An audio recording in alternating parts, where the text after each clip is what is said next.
आपका स्वागत है। आज हम दिल्ली प्रदेश कांग्रेस कमेटी के डेलीगेट सतीश लांबा जी क्षेत्रीय मुद्दों पर सीधी बात करेंगे।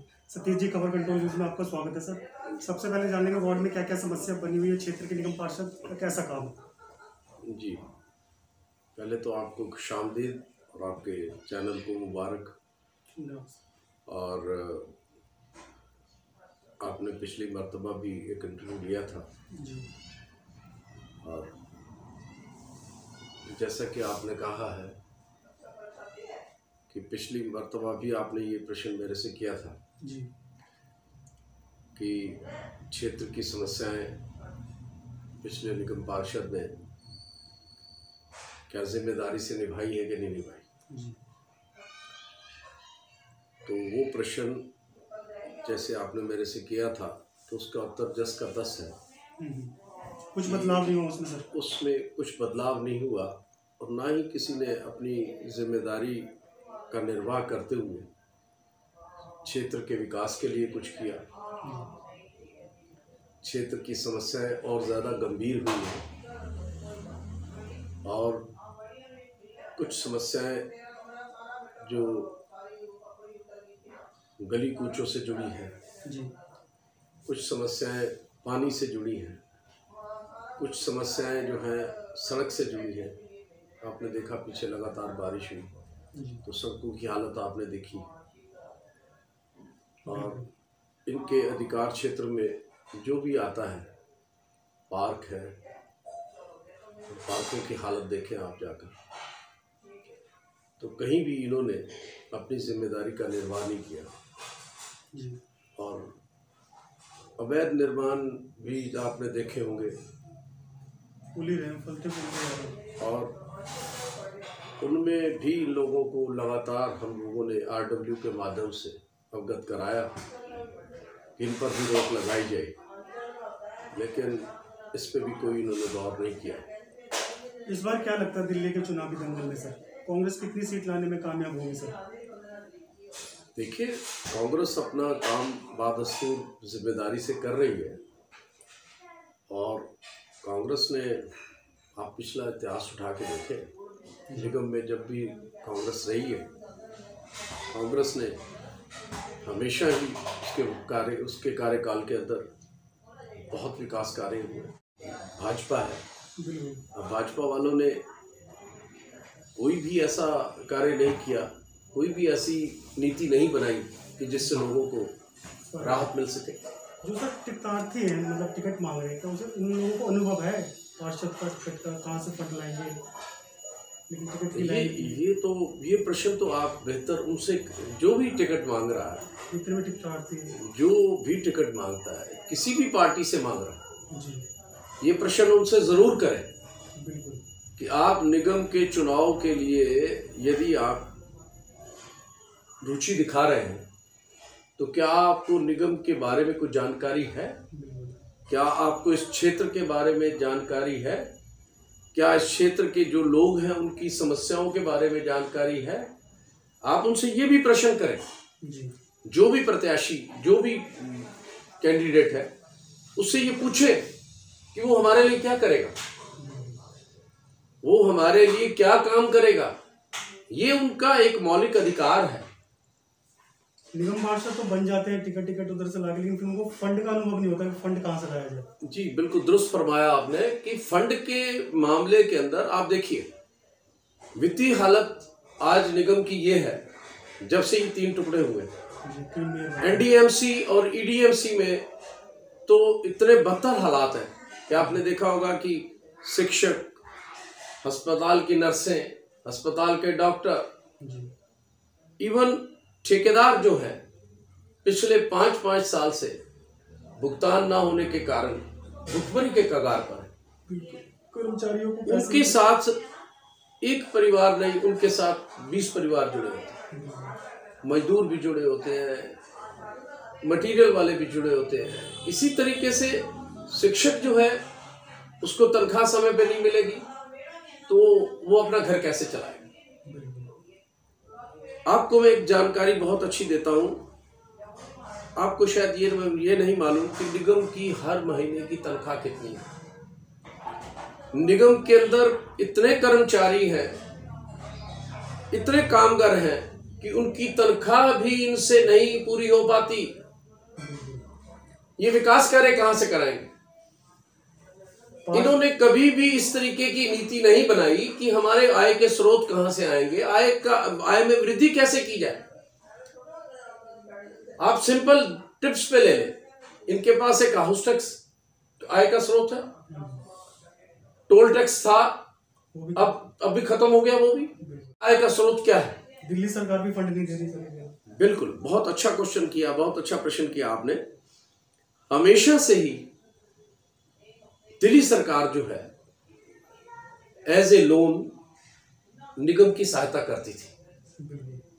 आप पिछला इतिहास उठा के देख ले, पिछले 3 दशकों से कोई भी सरकारें रही हैं, उन सरकारों ने हमेशा निगम की सहायता की है, तो निगम मुसलसल चल रही थी। आज निगम पे रोक क्यों लगी है, आज निगम में हाहाकार क्यों है, आज लोग सड़कों पे क्यों हैं, ये जानकारी किसी को नहीं है।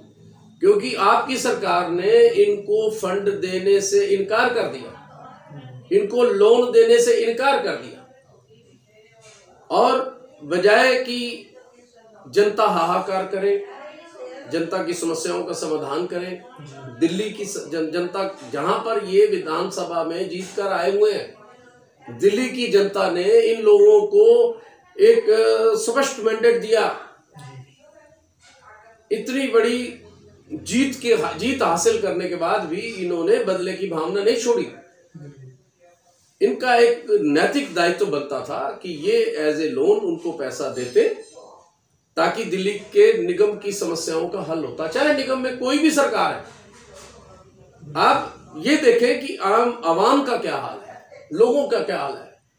आप नुमाइंदे चुन के किस लिए लाए जाते हैं कि आप जो है लोगों के लिए राहत पैदा करें, ना कि अड़चने पैदा करें।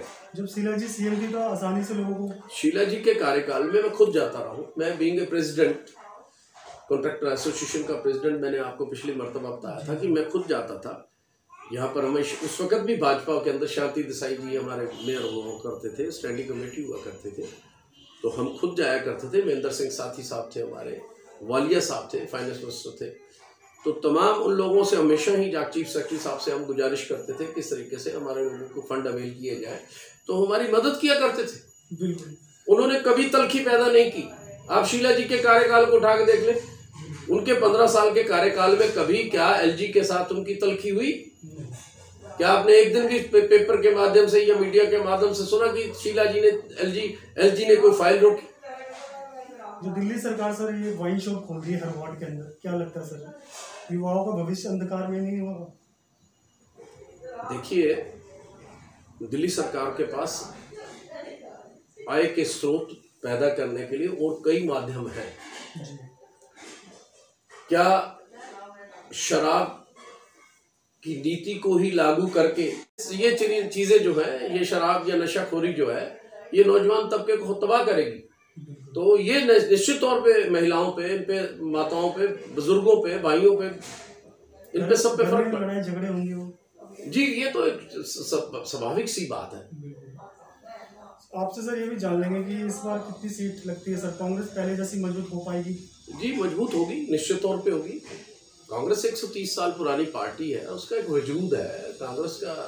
ये आप कैसे कह सकते हैं कि कांग्रेस जो है, कांग्रेस आप देखें ना, आज अभी जो मैं परसों एक देख रहा था पार्लियामेंट के अंदर, हमारे वजीर आजम साहब फरमा रहे थे कि 100 साल तक ये पार्टी आएगी नहीं, 100 साल इसका भविष्य खत्म हो गया, कांग्रेस 100 साल तक कहीं भी सत्ता में नहीं आ सकती। ऐसे तो सर 93 से 98 के बाद तो बीजेपी की सरकार भी नहीं बनी आज तक जी दिल्ली के अंदर। देखिए, मैं ये नहीं कहना चाहता हूँ, वो बार बार इस बात को कहते हैं कि 70 साल 70 साल 70 साल। भाई, आप 70 साल को भूल जाइए, आप ये बताएं कि आपने 7 साल में क्या किया। आप अपने 7 साल बताएं ना, कि आपके 7 साल में क्या आपकी उपलब्धियां रही। आपने देखिए, आप हालात देश के क्या हो चुके हैं। कोरोना के बाद जो छोटे कारोबारी हैं खत्म हो चुके हैं, मध्यम वर्ग के कारोबारी हैं वो खत्म हो चुके हैं। बिल्कुल, कारोबार के साथ उनका परिवार भी जुड़ा हुआ है सर, नौकर चाकर भी जुड़े हुए हैं, परिवार, सारा समाज जुड़ा हुआ है। आज जितने उद्योग हैं, छोटे उद्योग, जिन पे इनका फोकस होना चाहिए वो खत्म हो चुके हैं। अभी ये आपने देखा होगा कि टीवी के माध्यम से कि उन्होंने एक ने सुसाइड किया है, उन्होंने खुदकुशी की है, उन्होंने स्पष्ट तौर पे कहा है कि मैं बेरोजगारी के कारण भी काम कर रहा हूँ। तो वज़ीर आज़म साहब हमारे ये जो है उन्होंने अपने 7 साल में बताएं उन्होंने क्या किया। 70 साल का गीत मत गाएं, खाली विदेश दौरा करते रहते हैं। आपने नेहरू जी के, पंडित जी के बारे में ये कहा और आपने तकरीर जो है 1 घंटा 1.5 घंटा जो है नेहरू जी के ऊपर ही बात करते रहे। और आपने ये कहा कि साहब 16 साल इतना तकब्बुर, इतना घमंड, इतनी मैं अच्छी नहीं होती। तो शायर ने कहा है ना कि कुछ ना था तो खुदा था, ना होता तो कुछ ना था तो खुदा था, कुछ ना होता तो खुदा होता, डुबोया मुझको होने ने, घमंड इतनी मैं अच्छी नहीं होती। तो शायर ने कहा है ना कि कुछ ना था तो खुदा था, ना होता तो कुछ ना था तो खुदा था, कुछ ना होता तो खुदा होता, डुबोया मुझको होने ने, डुबोया मुझको होने ने, जो मैं ना होता तो क्या होता। ये मैं जो है ना, ये मैं ही ले बैठी।